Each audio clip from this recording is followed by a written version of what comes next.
Hi and welcome. This is a hot seat with me, Wangari Modhoi. Well, it's the election year, and here we are, finally, 2022. Just months towards the elections and months towards the nomination. The heat is too high, especially in the Mount Kenya region. UDA, Azimio. Today, we are privileged to host one of the strongest and the toughest UDA brigade. Or should I call him the forefront lieutenants to UDA? Karibu sana. Thank you very much, Wangari Modhoi. Yes. Yeah. At least now you know my other name. Definitely, yeah. So, kindly, who are you and what are you in Nyeri County Assembly? My name is John Kagushe. I am your county speaker. I've been here since 2017, and I complete my work in the next couple of months, like I think 5 months. And it's been a journey as your speaker in the county, steering the county assembly and the county legislature in that period of time. And I believe that we've done it to our level best, and through that we've been able to achieve so much for the people of Nyeri. As a county assembly, we've really kept the people of Nyeri and the citizens of this great county ahead of everything else, including ahead of ourselves. And for that reason, we have ensured that all the policies that we are making in the laws are pro-people, and they are of assistance and of importance to our people. And we've also done quite a bit of advocacy for our people, particularly as me as a speaker. I've ensured that my voice is a voice of the people of Nyeri, and the voice of the people of Nyeri is heard through all the avenues and platforms that are available to ensure that our people get the very best. Yeah. I think this is the first county assembly that has worked very well with the executive. Yeah. What would you say has contributed to that, and what has been the benefits of that? Everything rises and falls on leadership. And if you have good leadership, then you have order. And what we have ensured is that we have given our people leadership. And many times we have had quite a bit of disagreements between the county assembly and the county executive. But what we've done is to use structures that exist officially to resolve any issues that arise. We have also been very keen on using diplomatic approaches or diplomacy in our approaches in all conflicts and challenges that we have had. And that has helped us a lot because it has ensured that we are not off sync with the executive.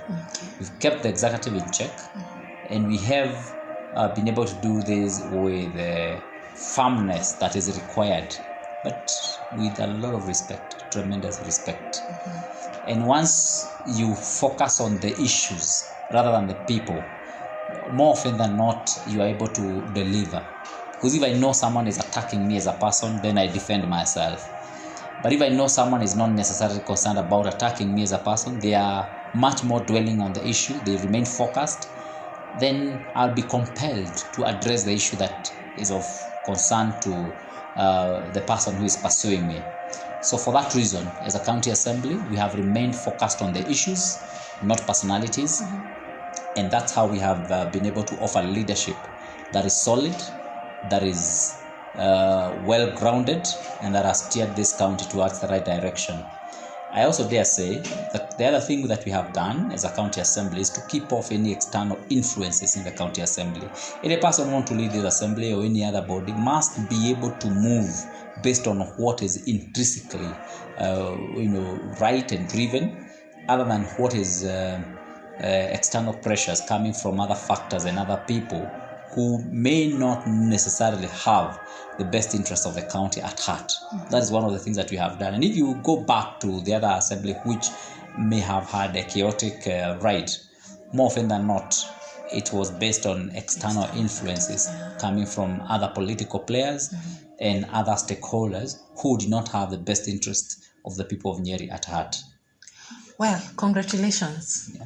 Let me ask, now let's get to matters UDA. Sure. You are one of the strongest lieutenants for UDA. Yeah. Why UDA? Why not Azimio? Why not? With many reasons. UDA is a party with a vision, is a party with an agenda. And that is the biggest difference between our party and any other party that we don't subscribe to. Our party has an agenda. It has an economic model. For the first time, Kenyans have the benefit of subscribing to an economic model. For the first time, Kenyans have an opportunity of subscribing to an ideology other than tribal jargons and following people based on feelings and emotions. In the past, Kenyans have been herded like goats based on what tribe you subscribe to or you come from. And we don't choose our tribe. You're told your tribe is better than the other tribe, and then you're pushed based on your tribe, and then you have a tribal king that you promote. But all this is done without any cost. We don't agree with my tribal king that once you get into power, these are the things that you're going to do for me, and we sign with you that despite you being a tribal king, you're going to do 1, 2, 3 for me. I've heard you mention about the economical forum. Yeah. Sorry to cut you short. Yes. And recently, the deputy president, who is the head of UDA, was in Mount Kenya, specifically in Nyeri, whereby the economic forum was followed. Yes. Makes me wonder, which are the main agendas that were raised during that forum, and which are the main points that will be followed come 2022 after elections? Well, in fact, that's where I was building up my argument too, that as a county, or rather as a party, the UDA party, we have stopped the notion of following people based on tribal and regional balkanization. And what we are saying is, let everyone be much more concerned about the economic welfare. If by supporting you, I add food on my table, if by supporting you, I add money in my pocket, it makes sense. But if by supporting you, you become my tribal king, and then you continue with your family businesses, you continue with your own businesses, you protect your own children, you protect your own family line at my expense, just because you're my tribal leader, does it make sense to anyone? No. So we have departed now from that, and as a party we have offered alternative ideology for Kenyans who are of good mind, who are of sound mind, and who are not intoxicated with the tribal jargons, and who are not tribally brainwashed by people who are pushing us to think tribally before we think of our economic status. And I am happy because even other political parties are now seeing the sense in this, and they have started now talking about the economy more than they are talking about the tribe. But of course we know they are based much more on tribal balkanization. So we as UDA have an agenda which is particularly building the economy from bottom coming up, filling the jar from the lower side coming up. And part of this, we are doing it through a public arrangement where we do a contract between the people of this county and the people of every county, the people of this country. They do a contract with the deputy president, who then, when he becomes president, those are the things that he's going to be addressing. And he's going to be addressing them earlier than later. So when we had the economic forum here in Nyeri, which was the first county to host that economic forum, we had an opportunity to present our issues to the deputy president and the head of the UDA, and we had a moment to raise all the issues that concern all the people of this county. For example, one of the things that is so important to the people of Mukurweini, who are part of this county, Nyeri, is the issue of water. Water for irrigation, water for farming. And that is one of the things that we focused on, and we said, we as the people of Nyeri, we as the people of Mukurweini expect, once the Hustler government comes into power, it shall concentrate on doing a major irrigation scheme that is going to be serving our people in a bigger way, so that people can farm in and out of season. The other thing that we looked at very seriously is the cost of feeds. We are looking at the issue of animal feeds. And you know very well that we are not able to do proper dairy cultivation. Why? Because, or proper dairy rearing, because we have a high cost of feeds. So what we are saying is, let us address the issue of animal feeds, so that we are able to lower the cost of feeds and raise the benefits we are deriving from this milk. We have the other issue, of course, which is the guaranteed minimum returns, which is very, very key to us. We are asking, until when shall we allow the white man or the people from the Western countries or from Asian countries come to our country, take our coffee, take our tea, and go with it without ever negotiating with us on how much they are going to be paying us? What we are saying, market or no market, in Mombasa or in any other auction that you're going to have, let us agree on something that is minimum that you must leave us when you take our coffee. So if you agree that you're going to give us 120 shillings before you take our coffee from the cooperative, then we get the 120 shillings. And then if you go and auction our coffee and get better prices, then you give us a difference. During the economic forum, I was privileged to be part of it. Yes. I had most of the farmers were complaining about blockers between them and the real buyers. Yeah. How has the UDA government planned to sort that? Definitely, once you come up with the minimum guaranteed returns, then the issue of brokers doesn't disturb you anymore. Because if you agree that you're paying us 120 Kenya shillings, whether you are a broker or whatever you are, you give us the 120 Kenya shillings, you go with the coffee. Do whatever you want to do. Yeah. If ikikuchoma, is really your problem. So automatically this will remove the brokers. So naturally. So you'll find that only the person who is buying the coffee will come and buy it. Of course, the other thing was the issue of the farm inputs, fertilizer. We don't want to have fertilizer that is selling at 6,000 shillings. We want to have it selling at 2,500 to the maximum. So those farm inputs and such kind of things are the things that you're looking at. The other issue, of course, was the issue of access of credit. How do you access credit which is affordable, which can help our people? You don't have to get credit that you're going to be paying interest rates that are out of this world, such that you can't do any legitimate business in Kenya without credit to make profit. The slogan for UDA is bottom up. Yes. Makes me wonder, we are reviving an economy. Who really ruined this economy? The slogan for UDA is kazi ni kazi. Oh, kazi ni kazi, yeah. The bottom up is the economic model that we are deriving or we are pushing. And you ask me who really ruined the economy? Who ruined the economy of the country?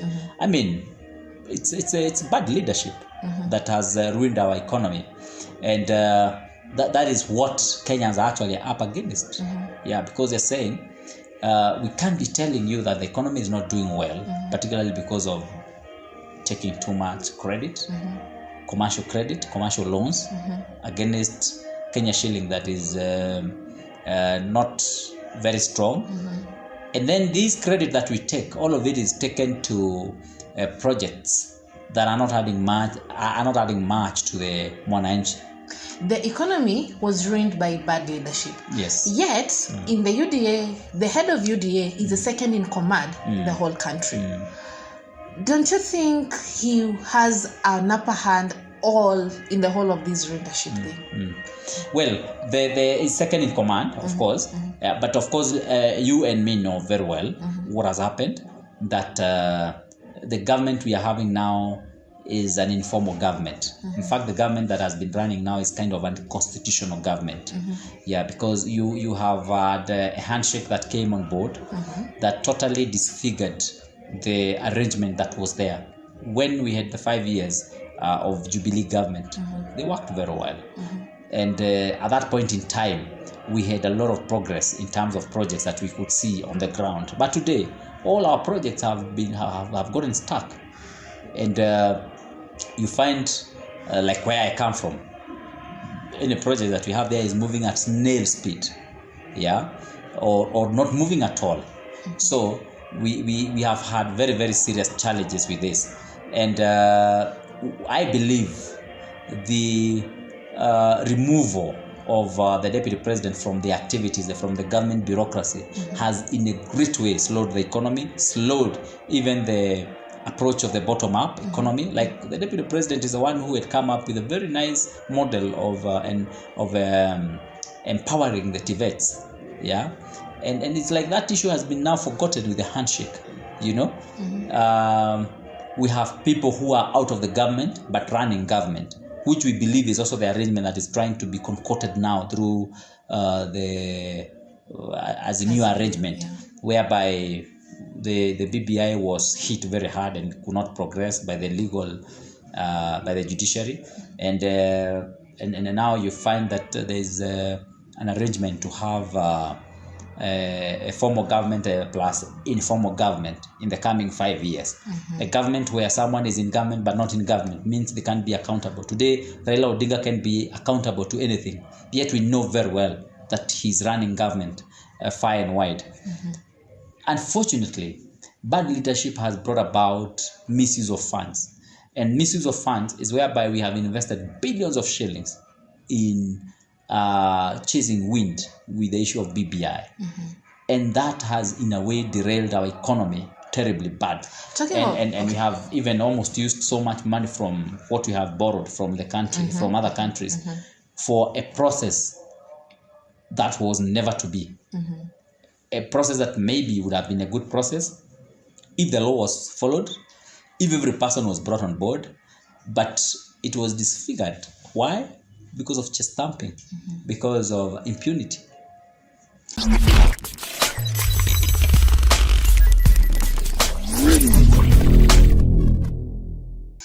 Talking of bad leadership brings me to corruption.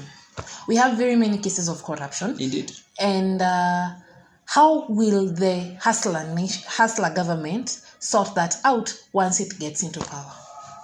If you have 300 billion Kenya shillings for doing a railway line, don't do a diesel line.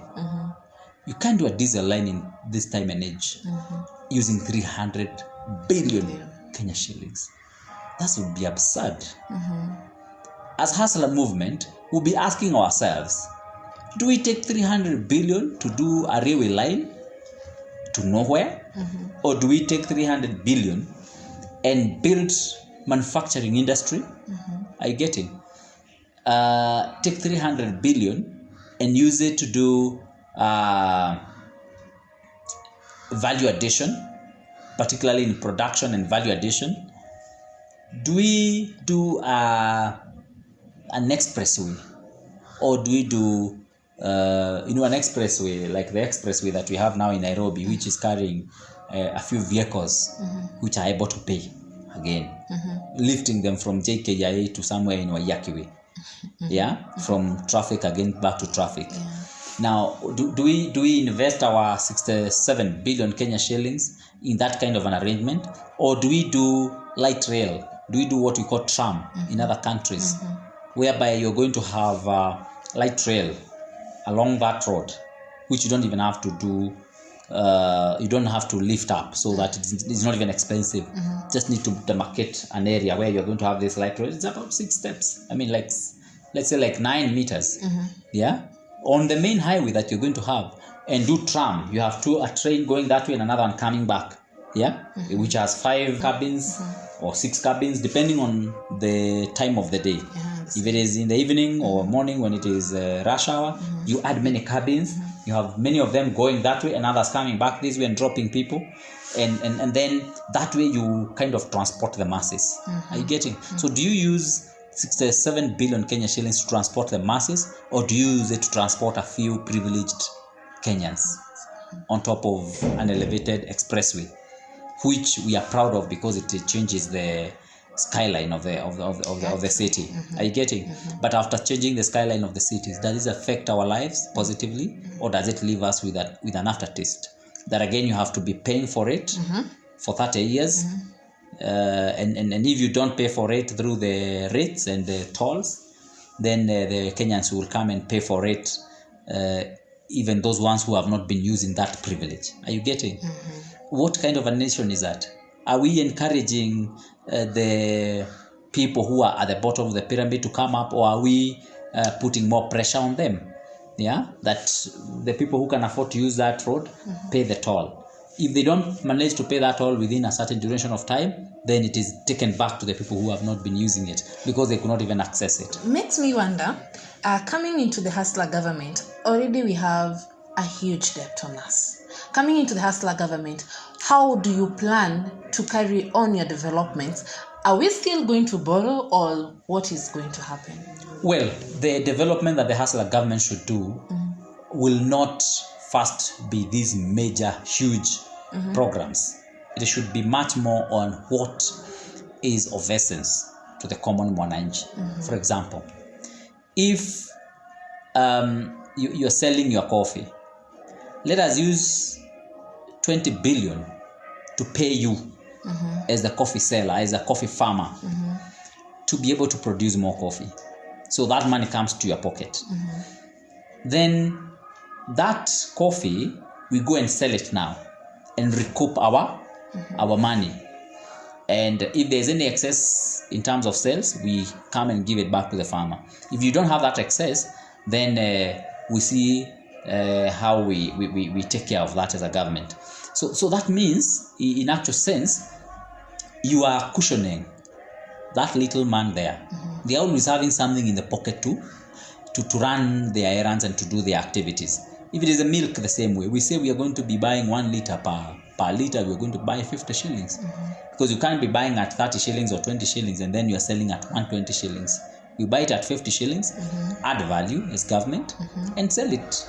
Or even put it together, milk powder, and export it to other countries. That way we are going to have an economy that is encouraging the young people, or the farmers and the smaller scale farmers, to farm even more, because they know for sure they are cushioned.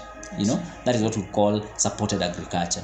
So we are going to put much more money in supported agriculture, as opposed to putting much more money in the cartels, in the people at the upper echelons of power, and in the upper levels of government and the community and the society.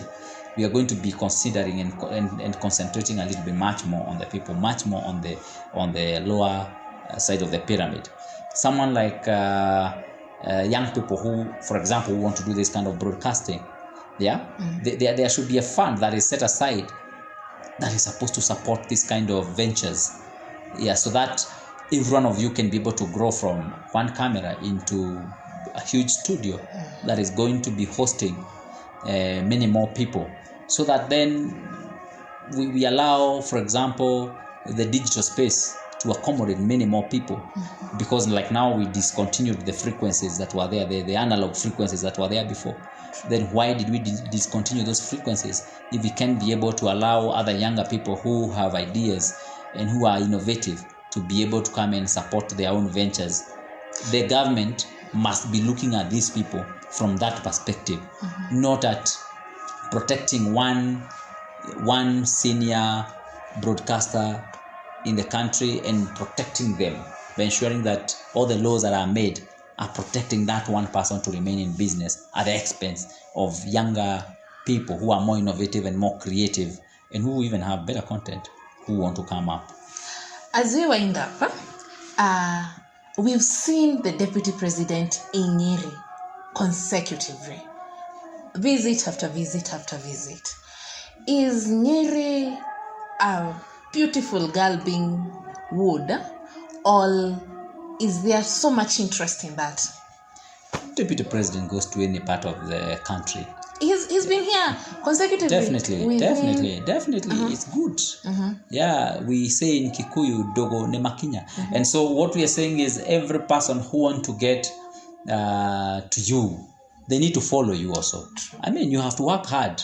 You can't be lazy. You can come, for example, to Nyeri and do 1 or 2 meetings haphazardly and go back to Nairobi and say that now you have climbed the mountain. I mean, that can't work. We, as the people of Nyeri, want to have Deputy President come here many more times. We want to interact with him. We want to talk with him. We want to break the barriers. We want him to know us by our names. We want him to know our leaders. We want him to know our terrain. We want him to know our roads. We want him to know our industries. We want him to know our issues that disturb us. If you don't interact with the people, you can't know those things. So one of the ways, and the only way to actually know what is happening with the people and what is troubling people, is by listening to them, is by visiting them, is by talking to them. If you go and stay in Nairobi and leave your parents up country and you don't visit them, you are going to disconnect with them. True. They will have troubles that you will never know anything about. You can't be calling them from Nairobi. We want a leader who is able to interact with people. We want Deputy President to come to Nyeri, if possible, every week. When he becomes president, in fact, we want him to work from the Sagana State Lodge, even for months, so that we can take our troubles there and we can be able to have our issues sorted out there. That's the only way you can be able to interact and to have your issues known. Personally, I do go to villages a lot. That's the only way I learn from the villages what is troubling them and what is going to make a difference in their lives. So, in short, the Deputy President has just started climbing the mountain. Definitely. No, he has not just started climbing the mountain. He has consolidated his friendship with this region. And we are very hospitable to him. We give him a lot. We are warm to him. And of course, as a leader also, you are happy when you're also with the people who are hospitable to you. And we want him to come here many more times. We want him to go to Murang'a many times. We want him to go to Kisumu. We want him to go to any other part of this country, even much more often. But in Nyeri, we plead with him to be here more often than what anyone can think. And this has nothing to do with the Sagana 3 meeting. Deputy President came here before. He has come here again. And he will still keep coming. In fact, I'm also doing an invite to him to come again and talk to our people. We would love an interview with him when he comes. Anyway, talking of Sagana 3. Yes. How did that go with the UDA fraternity? The UDA fraternity has nothing to do with Sagana 3.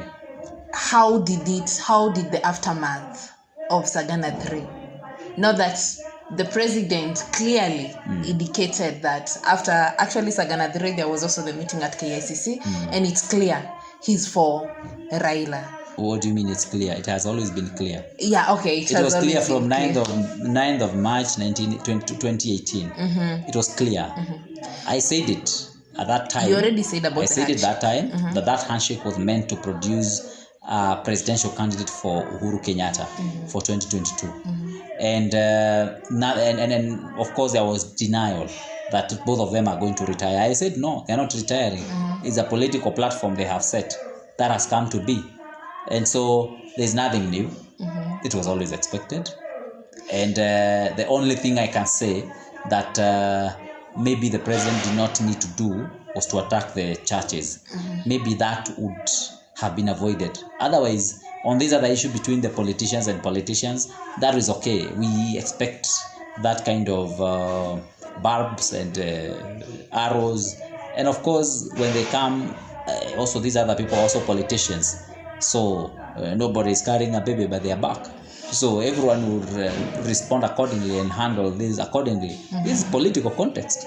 Of course, the hope and the desire was that the president would not take sides, that he would retire in respect, in honor, and guard his legacy, and then allow the other political sides to now fight it out. But as it were, the president is not interested in that. He's interested in coming back to the field. And sometimes people are actually wondering, is it Raila Odinga actually who is being voted in, or is there another hand at the back there that we are not seeing? Yeah, even though he's the one who is on the ballot, is there someone else who is coming? Where did the fallout between our president and the deputy president come in? Because at some point, these buddies were matching outfits. It was all choreographed. Yeah, right from the word go. The intention was to use and misuse one candidate to go and campaign for one side. Yeah, because Deputy President, of course, all of us know that he also invested a lot in Jubilee and campaigned for it very seriously. He came to Nyeri probably more often than he's coming now. When he was campaigning for Jubilee. And he did this to campaign for a friend. Also, he thought. But as it were, and it's coming out now, that was not the case.